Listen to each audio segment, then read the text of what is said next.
I have often been requested to make a video about things that were added / changed / removed from Andaron Saga during its development. In case you are a new subscriber to this channel, Andaron Saga is my custom 31 chapter Fire Emblem game that I developed with the help of my friends over 3 years and released to the public about 8 months ago. You can play it yourself by visiting my download station or checking out the official Andaron Saga Discord.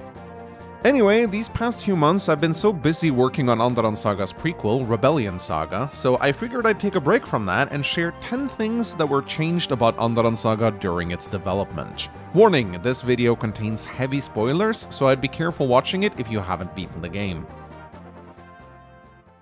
Number 1. The original ending.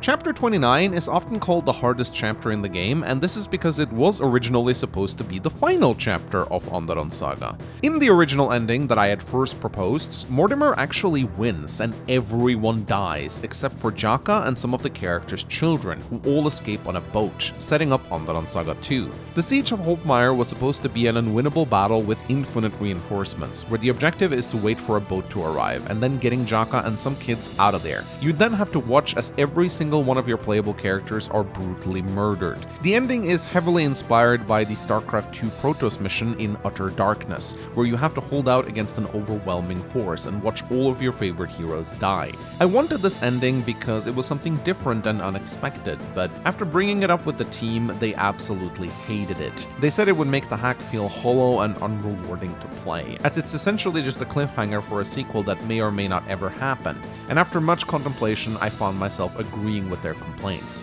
Chapter 29 was changed to a very difficult, albeit regular defense mission, and chapters 30, 30X, and 31 were added to the game.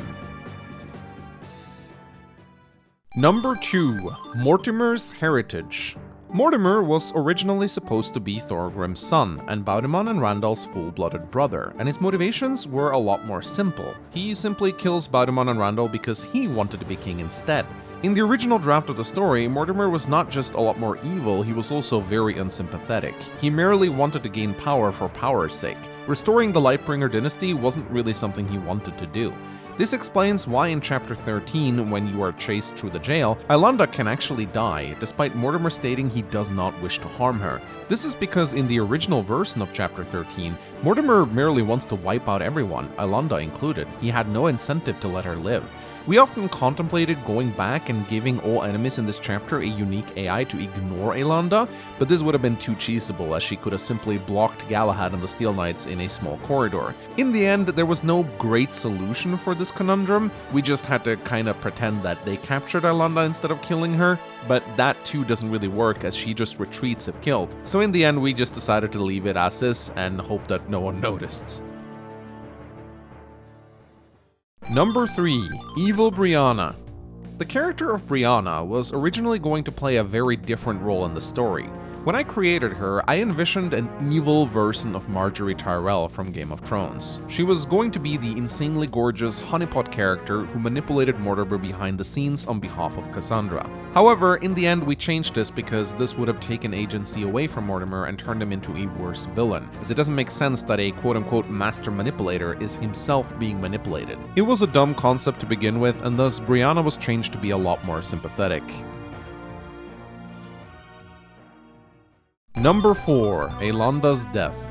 After finding Aylanda in Scylla's cave at the end of Chapter 19, she was originally supposed to die after handing her son over to Jakka. Here is a cut, never-before-seen funeral scene from the old alpha version of an Andaron Saga ROM, where you can see all the characters mourning her death. The reason this was changed was that when we decided to make Mortimer a Lightbringer, we knew that it would be criminal to not have him have a scene with Aylanda at the end of the game. And we also wanted Aylanda herself to have a bigger impact on the story, so the part where Helga performs the souling to bring her back was added in, which also led to Helga's fate being changed, since she was originally supposed to take over Clan Skadi after the game, but that role went to her sister instead. The reason why Helga had to die in place of Aylanda was to give Scylla's arc some more consequences.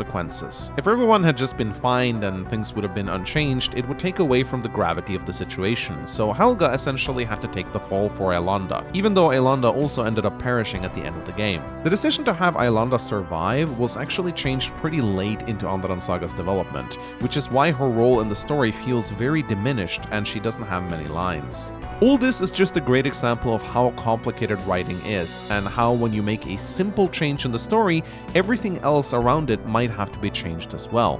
One small element can lead to ripple effects that transform everything around it, so you have to be very careful when doing this. Number 5. Jesse and Natalie. Jesse and Natalie were not originally supposed to be siblings. They weren't even supposed to be from House Flameguard. They were just two random kooky and wacky characters who just happened to look alike.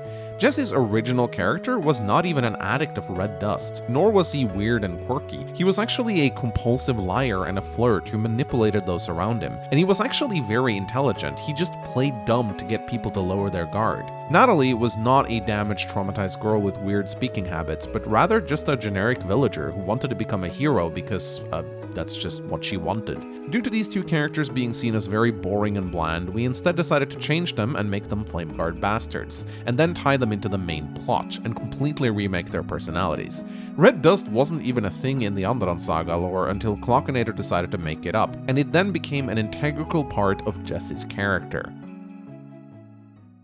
Number 6. Hailey's entire character and design. Early on in development, Hailey was supposed to be very different. She was originally a guilty pleasure waifu-type character that I decided to add to the game as a bit of an inside joke. She was originally inspired by an incredibly dumb anime I watched as a young teenager named Grenadier, where a blonde woman named Rushina Tendo walked around with two very big guns and shot things. It's a terrible anime, by the way, don't watch it. However, as a young, dumb teenager, I had a big crush on Rushina due to her feminine looks and graceful demeanor. Funny little trivia, by the way, in the English dub, Rushina is voiced by Wendy Lee, Lynn's voice actor. Just a fun little thing I discovered while writing the script for this video. Anyway, Hailey was supposed to be a combination of Rushina from Grenadier and Louise from Fire Emblem 7. She was going to be warm, cheerful, feminine, graceful, and supportive of those around her.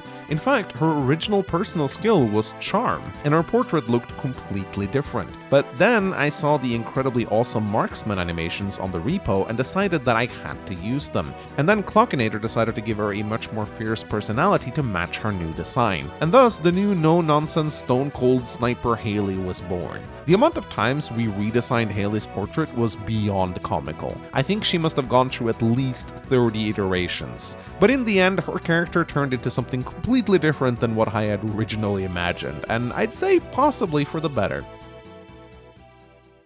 Number 7. Chapter 12's ending.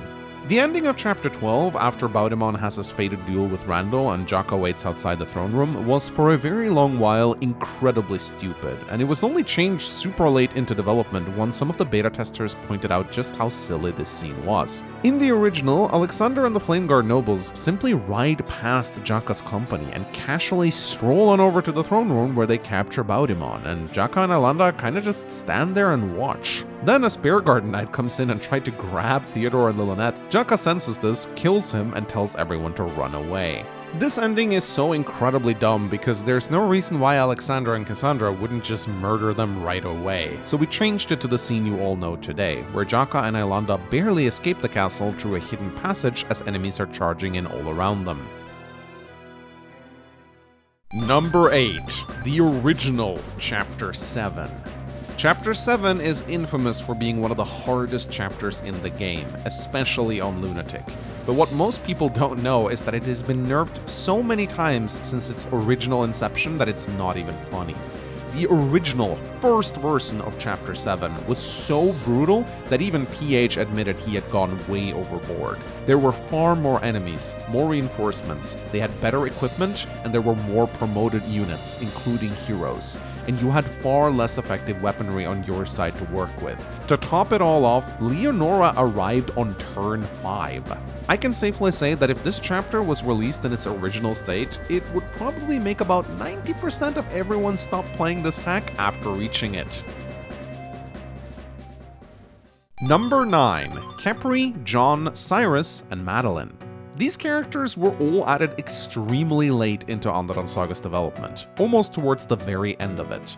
This is because the development team felt the late game had a big lack of new recruitable characters, and worried that Iron Man runs would become too difficult if there were too many deaths. This explains why these characters don't have many support conversations or much dialogue in the game itself. Number 10. Jakka's entire character and Caroline's romance. The original version of Jakka not only looked like this, but he was supposed to be a complete hard-ass veteran, no-nonsense guy, lacking any kind of humor and basically acting as Baudimon's boring babysitter.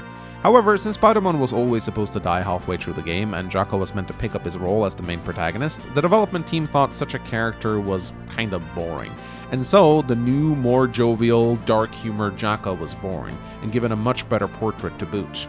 Also, Caroline was supposed to be Jakka's original canonical love interest, and she was supposed to play a much bigger part in the story, almost acting like another main character. And she was going to be one of the people that helped Jakka get over Baudimon's loss. But there was never enough time to develop the two of them, and thus Caroline was kinda kicked down the road and turned into a hard-to-recruit secret character instead. It's a shame because she did actually end up becoming one of the more popular female characters of Andaron Saga, and I personally wish we had a lot more time to develop them and their romance more. But Andaron Saga was simply too ambitious, and there were too many things that fell by the wayside. And just for fun, here are the beta portraits of Baudimon, Mortimer, Jakka, Lilynette, Aylanda, and Theo. Anyway, that was 10 things that got changed during Andaron Saga's development. What do you think about these? Do you agree or disagree with any of them? And were there things that you wish had been changed or removed as well? Let me know about it in the comments section below. And if you haven't joined the official Andaron Saga Discord server yet, I'll throw a link to it in the video description and the pinned comments. Anyway, remember to drop a like and subscribe for more Fire Emblem content, and I hope to have some news regarding Andaron Saga's prequel, Rebellion Saga, very soon. Bye bye!